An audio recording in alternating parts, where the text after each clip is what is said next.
The gruesome fate of those who dared desecrate the resting place of martyr Vo Thi Sao. Hello and welcome back, dear viewers, to the latest episode of Top Secret.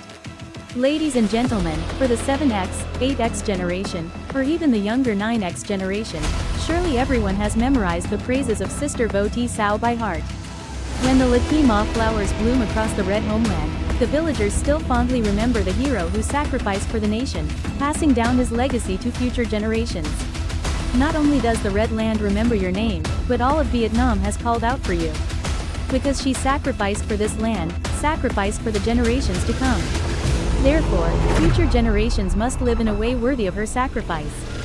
Sister Sao sacrificed her life at just 19 years old, leaving behind nothing but 2 sets of clothes. Besides that, there was nothing else. Not even love, forever caught in the battles, she had never once tasted its sweetness. Perhaps the most sacred thing to her is love for the homeland. However, it cannot be denied that there are still enemies and reactionary elements trampling upon her noble sacrifice.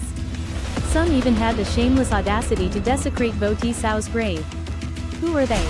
Do they deserve to be taught a lesson? Join us to explore today's program. Sister Vo Thi Sao was born in 1933 in Phuoc Tho Commune, Dhat Du District. Today is Long Dat District, Ba Ria, Vung Tau Province. At the age of 14, Vo Thi Sao and her older brother joined the Vietnamese, secretly heading to the guerrilla base to fight against the French colonialists. She joined the volunteer police force and excelled in communication and supply duties. During that period, Sister Sao fought bravely in many battles to defend her homeland. Using grenades to kill 2 thugs and wound several French soldiers, the girl from Dhat Du repeatedly uncovered French colonial spies and their lackeys. He helped the police force escape a dangerous situation by proactively attacking the enemy troops. In July 1948, the Dhat Du police force was ordered to prevent a rally commemorating French National Day. Fully aware that this was a difficult and dangerous mission, Sister Sao still volunteered to take on the task of directly participating in this battle. She took the grenade and hid it in a dark corner near the stands since midnight. That morning, when the chief's car arrived, I intended to lead everyone into the yard. She threw a grenade toward the stands to intimidate and force the crowd to disperse the rally. 2 police teams from the nearby room simultaneously opened fire to provide cover, relieving the pressure from the rally while assisting Sister Sao in making a safe withdrawal. The Viet Minh operatives embedded in the crowd shouted slogans, then launched an attack and instructed the people to disperse quickly. After that victory, Sister Sao was commended by the organization, rewarded, and assigned the task of eliminating the reactionaries. In November 1948, Mrs. Sao disguised herself as a civilian, hid grenades on her person, and blended into the crowd going to get identification papers. In the middle of the meeting, she suddenly threw a grenade at Thong's seat while shouting loudly. The Viet Minh attacked, then dragged the sisters along as they fled. The grenade exploded, the accomplice was severely injured but still alive. However, that attack terrified the outpost soldiers, who no longer dared to pursue and brutally kill the Viet Minh as they had before. In February 1950, she led a combat team in a grenade attack, eliminating 2 notorious enemies, an act that resonated powerfully for years to come. Unfortunately, she fell into enemy hands. They used every possible torture method but still couldn't extract any information, eventually having to send her back to the detention facility at Khai Hoa Prison, Saigon, to continue the investigation and then hold a trial, sentencing her to death. Though only 17 years old, Vo Thi Sao fearlessly displayed the heroic spirit of a Vietnamese young woman at the criminal court, making the judges and their accomplices tremble in fear. Ms. Sang firmly asserted that loving one's country and fighting against colonial invaders is not a crime. When the judge cut her off with a gavel to deliver the verdict, ordering the confiscation of all her property, she screamed right in his face. Those barrels of horns that Dao is keeping at Khai Hoa Prison, go in and confiscate them. Down with French colonialism, the resistance will surely triumph. The French colonists wanted to execute this fearsome young woman immediately, but they did not dare carry out the death sentence. For those who are not yet of legal age, they will continue to detain her at Khai Hoa Prison, then transfer her to Con Dao. On January 23, 1952, after taking her to a remote offshore island for 2 days, they carried out the death sentence by shooting her at that location. Knowing she was about to face execution, throughout that night of the 22nd, she poured her entire heart into the nation and her compatriots through revolutionary songs. Together we march forward under the party's flag, singing the heroic marching song. At 4 a.m. on January 23, 1952, after the fugitive had to undergo the oath-swearing procedure. Now, I shall baptize you. I am innocent, it is the one about to execute me who is guilty. He patiently persuaded, asking if before death, the child had any regrets. She looked him straight in the eye, while the other man avoided her gaze, not daring to answer. My only regret is not wiping out all the colonial invaders and their traitorous lackeys. Received a confidential report on the courageous actions of Ms. Vo Thi Zhao, along with a full day of monitoring the French executioners carrying out her sentence. That woman was the first and only female prisoner on the island up to that point. Throughout the long night, thousands of hearts of political prisoners from Block 1 to Block 2 throbbed unceasingly. When they heard the footsteps of the soldiers escorting Ugly Sister to the execution ground. Soldier, bidding farewell to my comrades with endless sorrow as they walked to the execution ground. Upon reaching the execution ground, the condemned criminal asked her, "Before you pass away, is there anything you'd like to say?" She said, "Don't cover my eyes, let me gaze upon our beloved homeland until the very last moment. And I have the courage to face the barrel of your guns head on." After speaking, she raised her voice to sing the marching song. The girl's voice from the Red Earth region was now both earnest and soaring, humming with deep passion. The execution order shouted by the sentencing official and the reload command from the Legion captain, Le Duong, drowned out all other sounds. When the commander ordered the soldiers to prepare to open fire, she stopped singing immediately and screamed, "Drive out the French colonialists! Long live an independent Vietnam! Long live President Ho Chi Minh!" Her scream terrified them, and 7 brutal gunshots suddenly rang out in rapid succession. Vo Thi Zhao stood tall and unyielding, her eyes blazing with fury as she glared straight at them. Captain Le Duong stopped the second round of firing. He pulled out a pistol, silently stepped forward, pointed it straight at her temple, and pulled the trigger. After so many glorious victories, especially the brave and steadfast actions against the enemy by the heroine Vo Thi Zhao, the heroic Vietnamese woman is not only praised in prison songs. Out of admiration for the heroic young woman, on the night of January 23, while enduring imprisonment as a forced laborer, working as a bricklayer in Cell Block 2, Section 1. They tried to cast a cement stele inscribed with the full name, hometown, and date of death, placing it at the head of the grave. The next morning, upon hearing the news, the island chieftain Jati personally led his soldiers to smash the stone stele beside the grave, thinking that doing so would erase the prestige of Vo Thi Zhao. Jiat didn't expect that the next morning, the grave had been raised higher than before, and another cement headstone had been solemnly erected. Gaddy flew into a furious rage and ordered Chief Warden Patsy to dispatch 20 henchmen armed with 10 bundles of rattan canes to torment the imprisoned bricklayers. They dragged each person out and beat them mercilessly, heads cracked, backs torn, blood streaming down, yet no one uttered a word of confession. After that beating, many prisoners had to be treated in the infirmary, while the suspects were locked in solitary confinement. But those who still had to endure forced labor quietly hid away small handfuls of cement to rebuild tombstones and repair damaged graves. No one remembers exactly how many cement tombstones were erected on the graves. And no one knows how many orders the prison island lords gave, sending their henchmen to vandalize Vo Thi Zhao's grave. But they never understood, each time they smashed the tombstones to punish. Then, the ugly grave reappeared just as before. They began to spread rumors that the girl's grave was sacred and indestructible. And it was even rumored that she had returned, to wring the necks of those who dared disrespect her. And tales like the legend of vanquishing evil began to spread. A puzzling coincidence is that these insolent individuals are the very ones directly in charge of the tomb destruction project.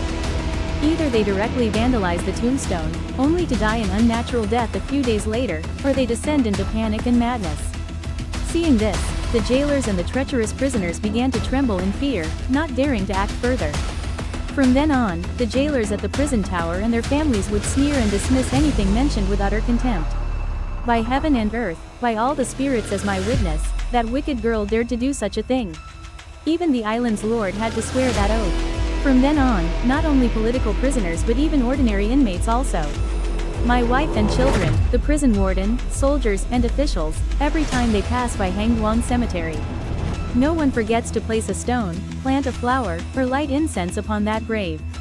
Therefore, the tomb and the concrete stele not only remained undestroyed but also stood intact until the day the South was completely liberated. This is the first stele, placed on the right side in front of the newly rebuilt tomb. The second stele is white, also positioned at the front but to the left of the tomb, with clearly engraved inscriptions. Vo Ti Sao, the heroic daughter of Ba Ria, born in 1933 and martyred on January 23, 1952, was a rare and exemplary female revolutionary in history. In 1960, when Tang Tu went to Con Dao to assume the position of deputy province chief, his wife was suffering from a serious illness. Upon hearing the story of Vo Ti Sao, the couple quietly set up an altar for her in their home, worshipping her as the guardian deity of their family. And may you bless my wife so she can soon meet a skilled healer to cure her illness.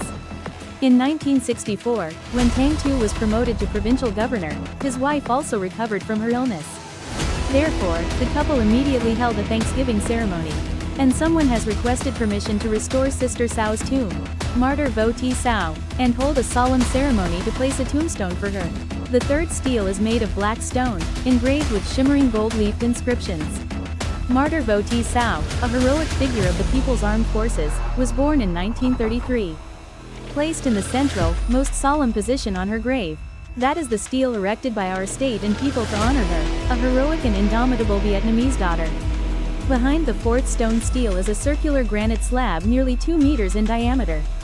It created a wide, harmonious base that highlights the area behind the tomb. It clearly demonstrates the indomitable and heroic spirit of Vo Ti Sao, even at the young age of 17. That meaning is also the image of her forever young and beautiful, living eternally with the splendid land like the gentle moonlight casting its glow. The indomitable and resilient spirit of Sister Vo Ti Sao was most evident when she fell into enemy hands. Despite enduring brutal torture and savage beatings, she remained steadfast and refused to utter a single word of confession. Does the defendant plead guilty as charged? As a judge, can you convict the French who sided with de Gaulle against the Nazi German regime occupying France? The judge rings the bell. The defendant is only allowed to answer, yes, or no. I am not guilty.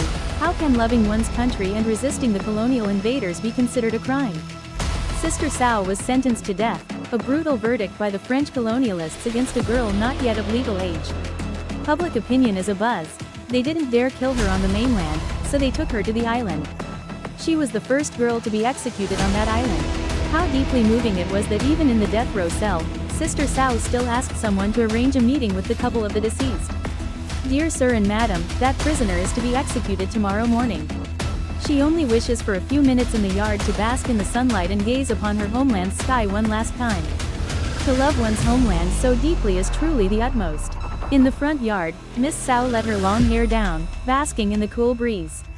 That innocent, tiny shadow made my wife turn back into the room and bury her face in the bed, sobbing. The islanders set up a memorial lamp for Sister Sao on the heroic and sacred island. Before the altar light stands the youthful statue of Vo Ti Sao, her pensive eyes gazing toward the future. To the right of the statue is a model of 2 hands clasped tightly together. Everyone knows it symbolizes an indomitable and unyielding will.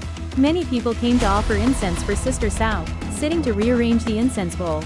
That was the image of Vo Ti Sao.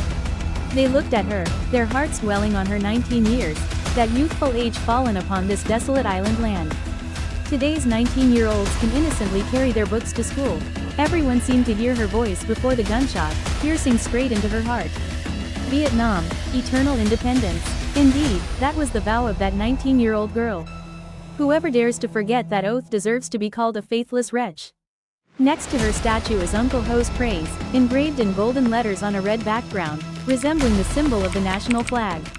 The heroic face of Sister Vo Ti Sao always shines brightly, serving as an inspiration for us women to follow.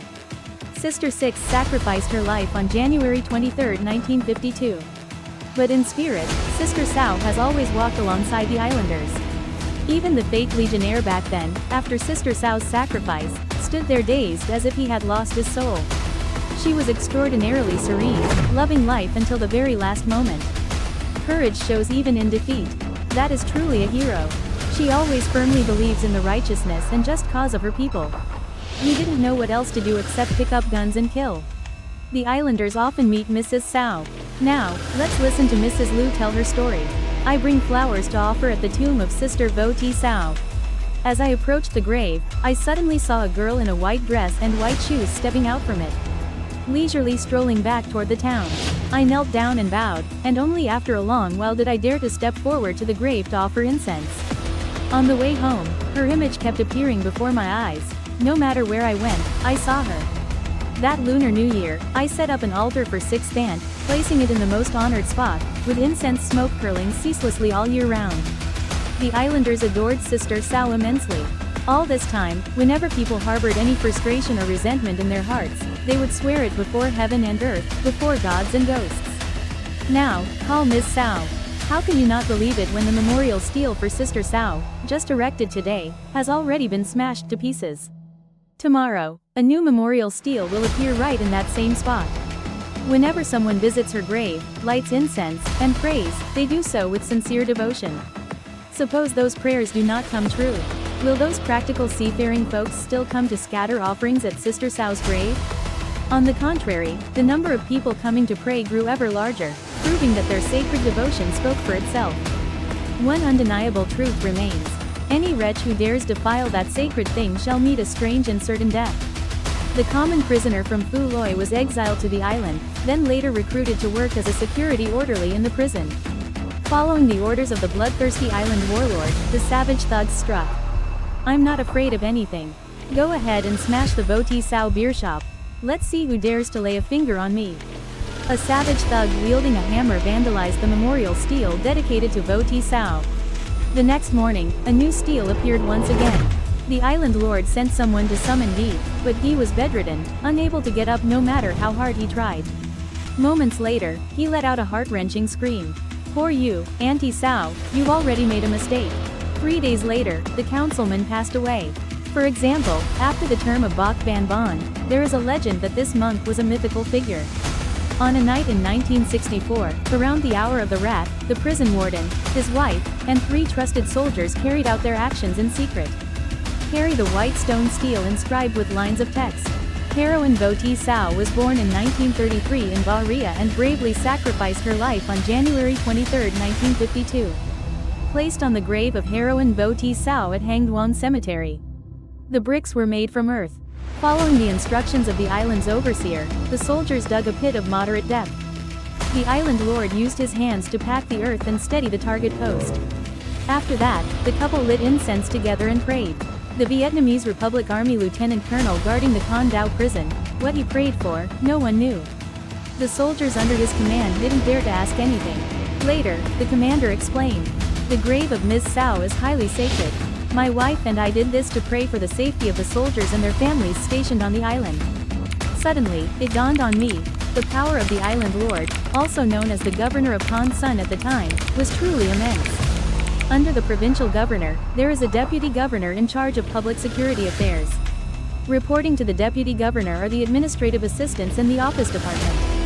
At the bottom are 13 departments, including the Public Security Department, Police Department, Information Department, Postal Department, Agriculture Department, and Tax Department. Most levels within this apparatus, particularly the internal security sector, are under the direct guidance of American advisors. Whenever prisoners are suppressed, additional police and security forces are mobilized to reinforce the island. The mobile police force advanced from the mainland to coordinate operations. Heroic martyr. Tu Tran had navigated through that intricate and perilous system.